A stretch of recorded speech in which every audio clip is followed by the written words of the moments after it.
Chartered financial analyst and నేను మీకు చాలా మటుకు ఫైనాన్షియల్ ఎడ్యుకేషన్స్ గురించి చాలా సెషన్స్ తీసుకుంటాను.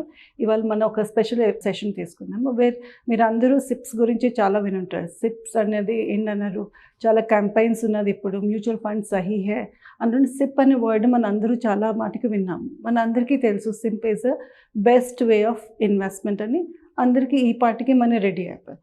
ఎస్పెషలీ మీరు అందరూ యంగ్ ఇన్వెస్టర్స్కి ఫస్ట్ స్టెప్ ఆఫ్ వెల్త్ క్రియేషన్కేమో SIP is the only way అని, ఓన్లీ మోడల్ అని ఎంటైర్ ఇండియాలోని ఇప్పుడు చాలా క్యాంపెయిన్స్ అవుతున్నాయి. ముకుందా జ్యువెలర్స్ తెలంగాణలో మొట్టమొదటి ఫ్యాక్టరీ అవుట్లెట్ మన కొత్తపేటలో ఫిబ్రవరి 14న గొప్ప శుభారంభం. కానీ ఇవాళ స్పెషల్ ఏంటి నేను చెప్పనేది అంటే I will teach you a model. ఆ మోడల్తోనే మీకు అర్థమవుతుంది ఎంత టైంలోనే 1 crore అవ్వాలి. మనందరికీ ఉన్నది ఏంటంటే మనం 1 crore అచీవ్ అవ్వాలి.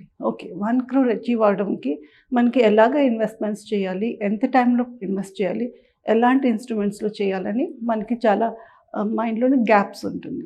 ఆ గ్యాప్కి మనం ఫిల్ చేయడానికి నేను మీకు ఒక చిన్న మోడల్ ఎక్స్ప్లెయిన్ చేస్తాను. ఎక్సెల్లో మీకు చూపిస్తాను. ఎక్సెల్ అంటే మనం చాలామంది భయపడతాము, చాలా కష్టం అవ్వదు అని. కానీ మనం అంటాం ఏంటంటే Excel is the best friend of wealth creation అని. దానికి మనం ఎంత తొందరగా అడాప్ట్ చేసుకుంటే అంత మన ఫాస్ట్గా లెర్నింగ్ అవుతుంది. అయితే సిప్స్లోని 2-3 వెరైటీస్ ఉంటుంది. ఇవాళ నేను మీకు చెప్పేది ఏంటంటే ఒకటి అంటాము అని ఏంటంటే రెగ్యులర్ సిప్. రెగ్యులర్ సిప్ అంటే ఏంటంటే మనం ఎవ్రీ మంత్ ఒక ఫిక్స్డ్ అమౌంట్ మనం ఇన్వెస్ట్ చేస్తాం. అది ఒక 5 years కైనా, 10 years కైనా, 15 years అయినా, 20 years కైనా, డిపెండింగ్ అపాన్కి మన గోల్ ఏంటి, మనకి ఎంతవరకు మనకి అమౌంట్ కావాలి. అండ్ ఇప్పటివరకు మనకు అందరికీ తెలుసు అంటే ద లాంగర్ టైం మనం ఇన్వెస్ట్ చేస్తే power of compounding work on అవుతుంది. పవర్ ఆఫ్ కంపౌండింగ్ వల్ల మన ఇన్వెస్ట్ చేసిన అమౌంట్ మీద ఇంట్రెస్ట్ మీద ఇంట్రెస్ట్ వచ్చి మనకి వెల్త్ క్రియేషన్స్ అవుతుంది. That is the step number 1. ఇంకొక వెరైటీ ఏమంటున్నారు, దానికి స్టెప్ అప్ సిప్ అన్నారు. మీరు చాలామంది వినుంటారు. స్టెప్ అప్ అంటే ఏంటంటే సిప్ కాన్స్టెంట్గా ఇయర్ ఆన్ ఇయర్ సేమ్ ఉండకుండా నెక్స్ట్ ఇయర్ కూడా దానికి మనం ఇంక్రీజ్ చేస్తాం. ఎంత పర్సెంట్ ఇంక్రీజ్ చేస్తాం? మేబీ 5%, 10%, 20%. అది మనం ఎలా డిసైడ్ చేస్తాం? మనకి అందరికీ తెలుసు మన శాలరీస్ పెరుగుతుంది, ఇయర్ ఆన్ ఇయర్ మనకి ఇంక్రిమెంట్స్ వస్తుంది. ఆ ఇంక్రిమెంట్స్ వల్ల మన శాలరీ కూడా పెరుగుతుంటే ఇట్ ఈస్ వెరీ వైజ్కి మనం సైమల్టేనియస్గాను స్టెప్అప్ చేస్తే మన వెల్త్ క్రియేషన్ చాలా ఫాస్ట్గా అవుతుంది. అంటే అది డబులింగ్ లాగా ఉంటుంది. అయితే నేను ఇప్పుడు ఫస్ట్ టైం రెగ్యులర్ సిప్గా చెప్తాను. మీరు just listen for the next 5 minutes. Trust me, ఇది బెస్ట్ అండర్స్టాండింగ్. మన దగ్గర చాలా ఆన్లైన్ క్యాల్కులేటర్స్ ఉన్నది. మనకు అనిపిస్తుంది నేను క్యాల్కులేషన్స్ చేసుకుంటే నాకు తెలిసిపోతుంది. కానీ క్యాల్కులేటర్స్తో ఏంటంటే ఒక్క స్టెప్ వరకే మీకు తెలుస్తుంది. ఓవరాల్ పిక్చర్ అంతా మ్యాప్ లాగా మీకు కనిపించదు. మనం జీపీఎస్ ఆన్ చేసుకుంటాం అనుకోండి, ఎక్కడైనా ట్రావెల్ చేస్తే ఏంటి మన స్టార్టింగ్ పాయింట్ నుంచి లాస్ట్ పాయింట్ చూసుకుంటే దారంతా మనకి ఎక్కడెక్కడికి వెళ్ళాలని తెలుస్తుంది. సిమిలర్లీ మనం ఇలాగ ఎక్సెల్లో లెర్న్ చేసుకుంటే ఏముంటుంది, మనకి ఓవరాల్ లైఫ్ జర్నీ తెలిసిపోతుంది. నెక్స్ట్ 5 years, 10 years, 15 years వరకు మనం ఎక్కడెక్కడ ఎంత మైల్స్టోన్ అచీవ్ చేస్తున్నాం, ఎంత వెల్త్ క్రియేట్ అవుతుంది, అది మనకి క్రిస్టల్ క్లియర్గా అర్థమవుతుంది. Okay, let me show you the calculations. ఇప్పుడు మనము రెగ్యులర్ సిప్ గురించి చూద్దాము. అది చిన్న క్యాల్కులేషన్స్ చెప్తాను. దీని పేరు నేను పెట్టిన ఏంటంటే flywheel model of wealth.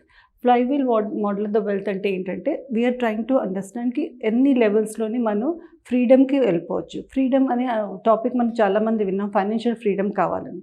Financial freedom కావాలంటే ఏంటనుకుంటాము, ఒకటన్నదేమో యాక్టివ్ మనీ అంటే మనం చేసుకున్న ఎర్నింగ్స్ బట్టి. అంటే నేను ఒక ఎంప్లాయీ ఉంటే నేను శాలరీ చేసుకుంటున్నాను, బిజినెస్ చేస్తే నా బిజినెస్ ఇన్కమ్ వస్తుంది, అవన్నీ యాక్టివ్ మనీ అంటే దేని గురించి నేను కష్టపడి నేను నా టైము నా స్కిల్స్ అన్ని పెట్టేసి ఎర్న్ చేసేదానికేమో యాక్టివ్ మనీ అంటాం. నెక్స్ట్ ఏమంటాము, ప్యాసివ్ మనీ వర్డ్ కూడా చాలామంది వినుంటాం. ప్యాసివ్ మనీ వర్డ్ అంటే నేను పెట్టుకున్న అమౌంట్ నేను ఎక్కడ ఇన్వెస్ట్ చేసుకున్నాను, ఆ అమౌంట్ నుంచి నాకు రెగ్యులర్గా ఇన్కమ్ వస్తే నేను దేని గురించి ఎక్కువ పని చేయకుండాను, నేను దాని గురించి శ్రమించకుండాను నాకు కూల్గా వచ్చే మనీకి ప్యాసివ్ మనీ అంటారు. అయితే మనందరికీ కోరిక ఏమున్నది, నేను రిటైర్ తొందరగా అయిపోవాలి, నేను ఎక్కువ పని చేయకూడదు, I want to make money for my self, the money should work for me అని మనకు ఒక థాట్ ప్రాసెస్ ఉంటుంది. అయితే 2 waysలో అర్థం చేసుకోవచ్చు. అంటే యాక్టివ్ మనీ అంటే I'm working for the money, passive money అంటే ఏంటి, the money is working for me. ఏది బెటర్? డెఫినెట్గా passive money is better.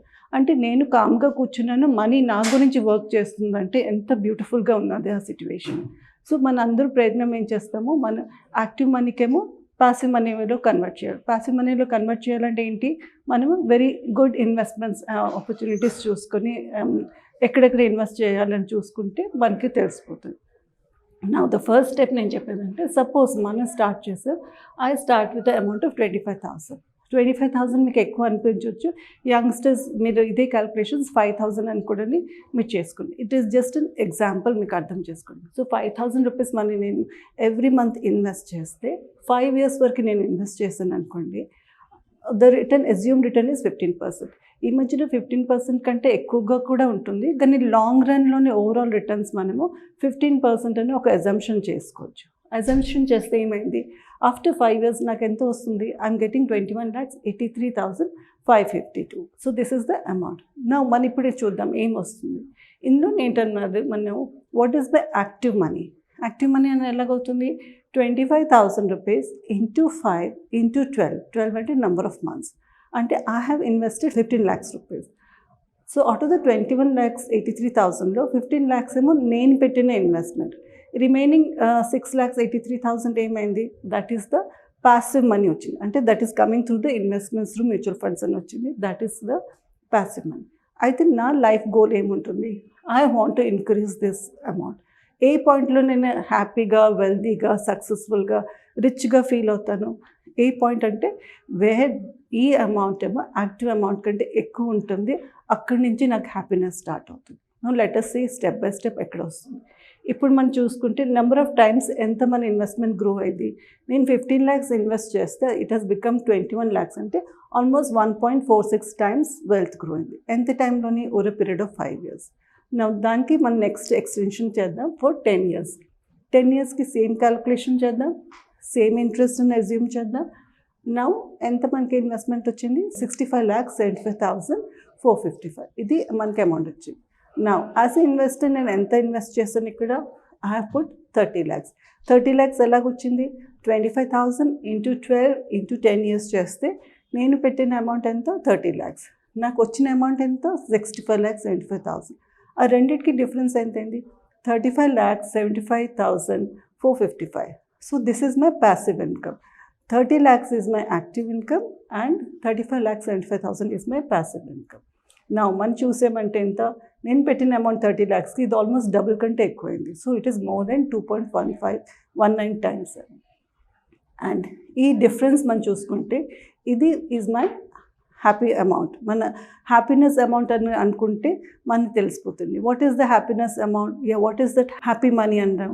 Happy money అంటే నేను దేని గురించి కష్టపడలేదు, దేనికి ఆఫీస్ వెళ్ళకుండా చేసుకున్నాను, నేను బిజినెస్ స్టార్ట్ చేసుకోకుండా వచ్చిన అమౌంట్కి నేను డిఫైన్ చేసుకున్నాను హ్యాపీ అమౌంట్ అని. ఆ హ్యాపీ అమౌంట్ గురించి మనం అందరూ వర్క్ ఆన్ చేస్తాం. సేమ్ క్యాల్కులేషన్స్ మనం 20 years కానీ చూసినా 15 yearsకి చూసినా మనకు తెలిసిపోతుంది. ఇప్పుడు మీరు నోటీస్ ఏం చేశారు, 15 yearsకి మనం 25,000 ఎవ్రీ మంత్ ఇన్వెస్ట్ చేస్తే I'm getting more than 1 crore. So this is my mile stone. As an youngster suppose మీరు 25 years ఉన్నారంటే అప్ టు 15 years అంటే అప్ టు 40 yearsకి మీరు 1 crore అయిపోతుందని మీకు ఒక మైండ్ క్యాల్కులేషన్స్ వచ్చేస్తుంది. 1 crore రేపొద్దున అయిపోతుంది, 2 yearsలో అయిపోతుంది, 10 yearsలో అయిపోతుంది అని అనుకోవడం చాలా తప్పు. అందుకోసం మనం ఇలా ఎక్సెల్ షీట్స్లో నేర్చుకుంటే మనం రియలిస్టిక్గా ఉంటాం, సిస్టమాటిక్గా ఉంటాం, అండ్ మనకి correct way of becoming wealthy అని మనకు తెలిసిపోతుంది. So this is the calculation. Similarly for 20 years also we can do. ఇక్కడ మీరు చూసారంటే how much is the amount coming up, it is coming up 21,176 rupees. So what we are trying to say, where is the point you are trying to feel wealthy, ఎక్కడ మీరు వెల్దీగా, సక్సెస్ఫుల్గా, rich feelings వస్తుందని ఈ కేటగిరీస్లో తెలిసిపోతుంది. ఇప్పుడు మీరు ఇక్కడ చూసారనుకుని 21 lakhs. సో నేను పెట్టిన అమౌంట్ ఏమో ఇన్వెస్ట్మెంట్ ఏమో 60 lakhs అయింది.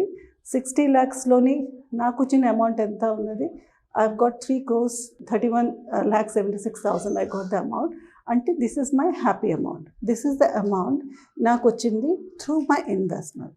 అందుకోసమే మన పవర్ ఆఫ్ కంపౌండింగ్ అని మనం చాలా సిస్టమాటిక్లీ అందరికీ ఎడ్యుకేట్ చేస్తున్నాం. నేను కాదు, మొత్తం మ్యూచువల్ ఫండ్ ఇండస్ట్రీలోని ఫైనాన్షియల్ అడ్వైజర్స్ అని, మన చార్టర్డ్ అకౌంటెంట్స్ అని అందరూ మనకి అడ్వైస్ చేస్తున్నారు.